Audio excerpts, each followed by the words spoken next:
Thank you. So that was Bradley Bjorn on the alto sax. What we have here is two classes combined together, second, third periods. So during the second period, I get the privilege of working with the brass and the percussion players. And during the third period, I get to work with the woodwind players in the band. So if you're a brass player or a percussion player, hold up your instrument or your sticks.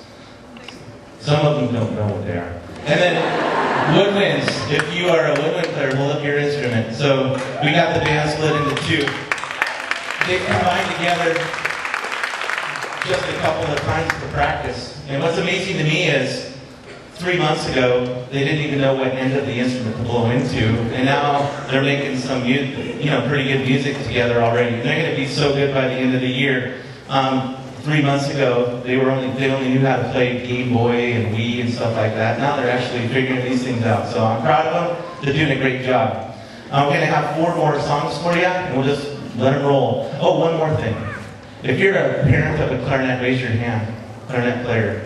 I apologize. Right now, the clarinets have got a place in the book where they're going to practice their high notes, and they should be squeaking all over the house for you. So if they're not, make them do it and buy some beer plugs, okay? Otherwise, we're going to get on with our concert.